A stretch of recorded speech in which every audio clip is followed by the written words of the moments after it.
Assalamualaikum warahmatullahi wabarakatuh. Perkenalkan, saya Cindy Salsabila Lubis, NIM 210306050 dari kelas Peternakan B, Fakultas Pertanian Prodi Peternakan Universitas Sumatera Utara.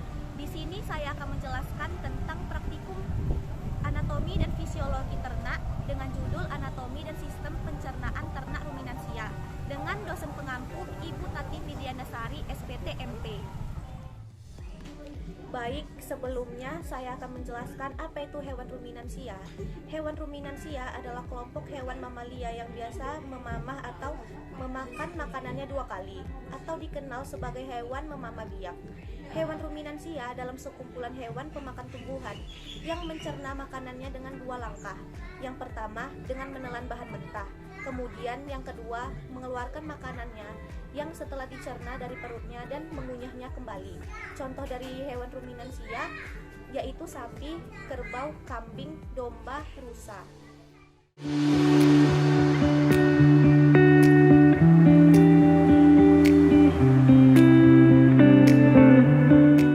Baik, selanjutnya saya akan menjelaskan organ-organ pada traktus digestivus. Yang pertama ada kapum oris atau rongga mulut. Di sini berfungsi sebagai tempat masuknya makanan dan dimulainya proses pencernaan. Rahang hewan ruminansia dapat bergerak menyamping atau menggiling makanannya. Di dalam rongga mulut terdapat organ-organ pencernaan lainnya, seperti yang pertama ada gigi. Gigi tersusun dari gigi seri yang berguna untuk memotong makanan yang berjumlah 4 buah. Yang kedua ada gigi geraham yang berguna untuk mengunyah makanan. Mengalami perkembangan sehingga memiliki jumlah gigi yang banyak dan berukuran besar, serta digunakan untuk memotong makanan. Untuk gigi geraham depan berjumlah 3 buah dan untuk geraham belakang berjumlah 3 buah. Total gigi atas adalah 10 buah dan total gigi bawah adalah 10 buah juga. Yang kedua ada diasterifa, bagian tanpa gigi atau tempat menjulurkan lidah. Yang ketiga ada lidah, berguna untuk merenggut rumput atau makanan dan mendorong makanan yang sudah dikunyah menuju lambung. Yang terakhir ada saliva, merupakan cairan atau enzim khusus yang dihasilkan oleh kelenjar khusus pada sapi yang kemudian disalurkan ke dalam rongga mulut. Saliva berperan dalam proses pencernaan kimiawi. Selanjutnya ada paring atau pangkal dari kerongkongan. Setelah itu ada esofagus atau lanjutan dari paring masuk ke rongga toraks dan menembus diafragma yang berfungsi sebagai jalur penghubung antara rongga mulut dengan lambung. Makanan hanya melewati esofagus tanpa melalui proses apapun. Hal ini karena kerongkongan ruminansia umumnya sangat pendek, sekitar 5 cm, tetapi mampu melebar untuk menyesuaikan ukuran dan tekstur makanannya. Selanjutnya ada ventriculus atau lambung. Makanan yang telah melewati esofagus kemudian akan menuju lambung. Proses pencernaan pada lambung yang pertama untuk menampung makanan sementara sebelum dikeluarkan kembali. Selain itu, lambung berfungsi dalam proses pembusukan makanan yang menghasilkan enzim selulase yang dapat mengurangi selulosa. Lambung terdiri dari beberapa bagian, yaitu yang pertama ada rumen atau perut besar yang terletak di rongga abdomal sebelah kiri, di mana di sini tempat penampungan makanan serta tempat terjadinya pencernaan dengan bantuan mikroba atau bakteri. Di sini makanan dicerna sehingga menjadi bubur dengan gerakan mengaduk yang dilakukan oleh dinding rumen. Pada saat sapi beristirahat, makanan kembali ke mulut dan dikunyah kembali. Setelah dikunyah untuk kedua kalinya, makanan masuk melalui retikulum atau perut jala. Yang kedua ada retikulum atau perut jala. Yang ini terletak dekat dengan rumen dan berbatasan. Di retikulum makanan kembali mengalami proses fermentasi dengan bantuan bakteri anaerob dan protozoa. Di dalam bagian perut ini terjadi proses absorpsi dan penyaringan benda-benda asing yang masuk bersama makanan sehingga tidak masuk ke omasum atau perut pitab. Yang ketiga ada omasum atau perut pitab. Yang ini terletak di sebelah kanan retikulum. dengan bentuk elipsi. Di sini terjadi penyerapan paling banyak. Di dalam omasum, makanan dicerna dengan bantuan enzim pencernaan. Selanjutnya, makanan masuk ke abomasum. Yang keempat ada abomasum atau perut masak. Terletak di bagian kanan bawah. Jika kondisi asam makan berpindah ke sebelah kiri, perut bagian inilah yang disebut dengan lambung. Abomasum memiliki banyak HCl yang berfungsi untuk membunuh bakteri. Di abomasum terjadinya pencernaan secara kimiawi dan enzimatis yang memungkinkan sari makanan dicerna dan dapat diserap dengan baik. Selanjutnya ada intestinum tenue. Berfungsi untuk menyerap sari-sari makanan yang telah diproses di dalam lambung. Sari-sari makanan yang diserap kemudian diedarkan ke seluruh tubuh dan diubah menjadi energi. Panjang dari usus halus ini mencapai 40 meter untuk sapi. Di dalam usus halus terjadi proses pencernaan, absorpsi, dan fermentasi. Terdiri dari 3 bagian, yaitu duodenum, jejunum, dan ileum. Selanjutnya ada intestinum crassum atau usus besar. Pada usus besar memiliki panjang kurang lebih dari 1 meter yang terdiri dari kolom ascendens, kolom transversum, dan kolom ascendens.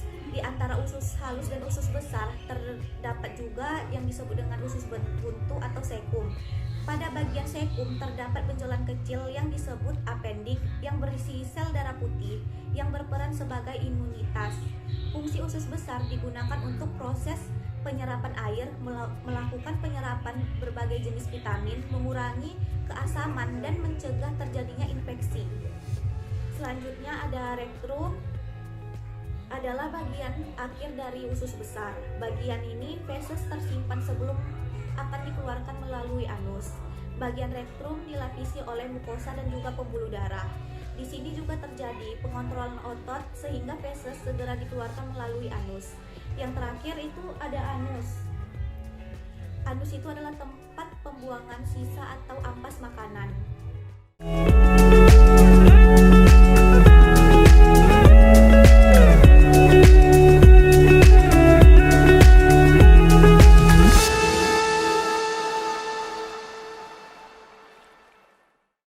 Baiklah, selanjutnya saya akan menjelaskan proses perjalanan pakan pada hewan ruminansia. Pertama, rumput dikunyah di dalam mulut, kemudian dilanjutkan melalui esofagus untuk disalurkan ke dalam lambung. Dari esofagus, makanan menuju rumen. Proses yang terjadi di rumen yaitu makanan dicerna dan menjadi bubur dengan bantuan gerakan mengaduk oleh dinding rumen. Pada saat sapi istirahat, pakan yang berada di dalam rumen akan dikembalikan ke dalam mulut untuk dikunyah kembali. Di dalam rumen, pakan akan dibentuk menjadi gumpalan-gumpalan yang masih kasar atau disebut bolus. Bolus akan dimuntahkan kembali ke dalam mulut atau yang disebut dengan proses regurgitas untuk dimamah 2 kali atau dikunyah kembali atau yang disebut dengan proses remastikasi. Kemudian bolus akan ditelan kembali atau yang disebut dengan proses regurgitasi.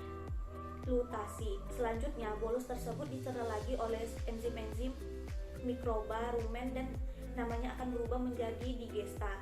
Setelah itu, makanan akan diteruskan menuju retikulum. Pada retikulum, makanan difermentasikan dengan bantuan bakteri anaerob dan protozoa. Terjadi proses absorpsi dan penyaringan benda-benda asing yang masuk bersama makanan, sehingga tidak masuk ke omasum. Setelah itu, makanan dilanjutkan ke omasum. Omasum disebut juga sebagai perut buku karena tersusun dari beberapa lipatan.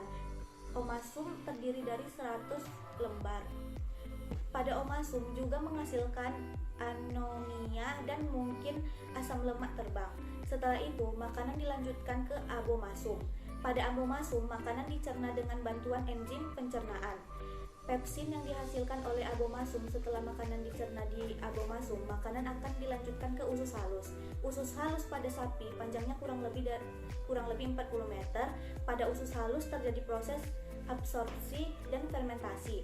Selain itu terjadi juga penyerapan sari-sari makanan dan pada akhirnya makanan akan dibuang melalui anus.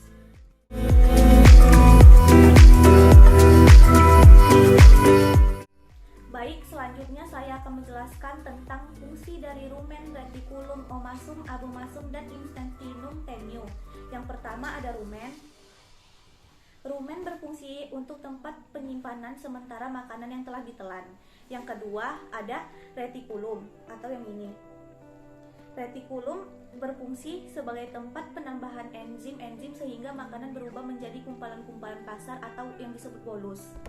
Selanjutnya ada omasum nih, yang berbentuk berlapis-lapis, berfungsi untuk membantu penghalusan makanan secara kimiawi dengan menggunakan enzim serta berfungsi juga dalam penyerapan air, asam lemak tertentu dan natrium yang terkandung di dalam hijauan pakan.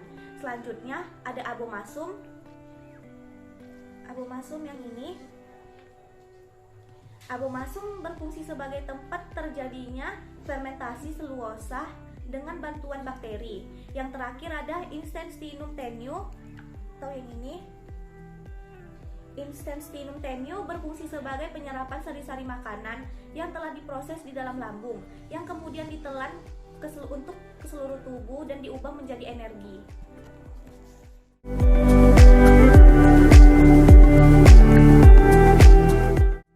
Saya akan menjelaskan 10 mikroba yang terdapat di dalam pencernaan. Yang pertama, Lactobacillus sp, berfungsi menjaga fungsi pencernaan, sehingga genus ini banyak digunakan dalam pengembangan produk probiotik sebagai pengganti antibiotik, meningkatkan pertahanan tubuh dan keproduktivitasan ternak.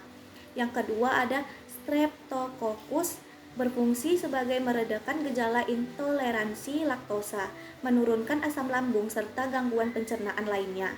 Yang ketiga ada Methanobacterium, berfungsi sebagai pembusukan sampah dan kotoran hewan dan menjadikannya gas metana dan mengurangi asam cuka menjadi metana. Yang keempat ada Escherichia coli, berfungsi sebagai membantu membusukkan sisa-sisa pencernaan makanan di usus besar sehingga terbentuknya feses dan memproduksi vitamin K. Kelima ada Neoklimasi gamicota, berfungsi menghasilkan enzim yang berpotensi berguna dalam bioteknologi yang telah digunakan dalam formula pakan ternak. Yang keenam ada Clostridium acetobutylicum, berfungsi mengubah zat pati menjadi pelarut organik, aseton dan butanol. Yang ketujuh ada Clostridium sporangeus, berfungsi mengurangi asam amino menjadi amonia. Yang ke-8 ada Clostridium butyricum, berfungsi menghasilkan asam lemak rantai pendek terutama asam butirat asetat dan propionat serta sejumlah asam format dan laktat. Yang ke-9 ada Ruminococcus albus, berfungsi menghidrolisis dengan memecahkan selulosa. Yang ke-10 ada Caconispora multiporus, berfungsi memecah dan menyederhanakan peptin.